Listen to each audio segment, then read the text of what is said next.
எனக்கு வந்து 10 வருஷமா முடக்குவாதம் இருக்குதுங்க. ஓகே. இங்கிலீஷ் மெடிசன் தான் எடுத்துக்கிட்டு இருந்தேங்க.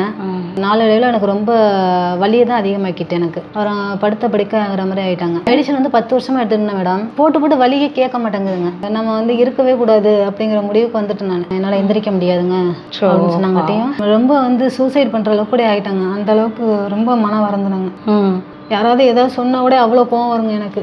கட்டில் விட்டா வீடு சேர் வாங்கி வச்சிருந்தாங்க. ஓகே. அதே தான் படுத்து வீல் சேர் இல்லைங்க, பாத்ரூம் போகிறதுக்கு இப்படி எழுந்திரிப்பேன், அதை பிடிச்சிட்டு இப்படி எழுந்திரிப்பேன், அதிலே உட்காந்து வந்துடுவேன். அதில் உட்காந்து பாத்ரூம் போகிறது அவ்வளோதான், வேற ஒன்றுமே பண்ண முடியாதுங்க. அப்போல்லாம் நினைப்பேன், ஏன்டா இப்படி நம்ம வாழணும், ஒருத்தரை நம்பி வாழ வேண்டியதாக இருக்குது அப்படிலாம் வந்து ரொம்ப கஷ்டப்பட்டுருக்கேன். எனக்கு டைசி ஹாஸ்பிட்டல் தான் எனக்கு கை கொடுத்தது. இப்போ வீட்டு வேலை செய்கிறதெல்லாம் எதுவுமே அவங்க தான் பார்த்துக்குவாங்க. எனக்கு எதுவுமே கிடையாதுங்க. வீட்டுக்காரரும் வேறு பிள்ளைங்களும் பாப்பா நல்லா கோஆப்ரேட் பண்ணியிருக்கா. நல்ல பிள்ளை.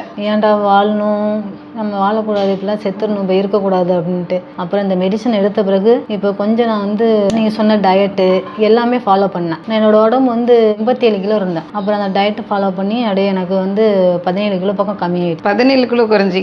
நெல்லாம் உட்கார முடியாது, இப்படிலாம் கால் மடக்கி உட்கார முடியாது, கையெல்லாம் மடக்க முடியாது. அப்படியா? மடக்க முடியாது, ஸ்டிஃப்னஸாக இருக்குங்க அப்படியே.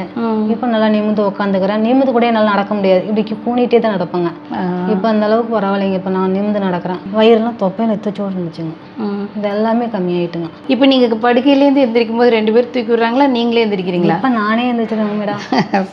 நானே எந்திரிச்சிட்டாங்க. நானே சமையல் பண்ணிடுவேன். இப்போ எல்லாமே நானே செஞ்சுக்கிறேங்க. தள்ளுவண்டி கடை தான் மேடம் வச்சிருக்கிறேன். அதில் என்ன பண்ணிட்டு இருந்தீங்க? இட்லி, பொங்கல் இந்த மாதிரி. அப்போ நல்லா சமையல் பண்ணுறவங்க? சமையல் பண்ணுவோம் மேடம். நல்லா 1000 பேர் இருந்தாலும் சமைப்பாங்க. சமையல் நல்லா செய்வாங்க. குடும்பத்துக்காக இந்த அளவுக்கு ஒரு உழைத்த பெண் நீங்க, அதை சொல்லுங்க. நீங்க ஆமாங்க மேடம். உங்களை குணப்படுத்துறதுல எனக்கு ரொம்ப சந்தோஷம். சரிங்க மேடம். நான் திருப்பி அந்த கடையை போடுவாங்க. நான் எனக்கு அந்த நம்பிக்கை இருக்குது. சரி, இப்போ வந்து உணவு பழக்கம் மாறுறது உங்களுக்கு கஷ்டமா இருக்கா, பிடிச்சதா? சந்தோஷமா இருக்குங்க மேடம். இப்போதான் நான் நல்ல உணவு பழக்கமே நான் இப்போ கற்றுக்கிட்டது.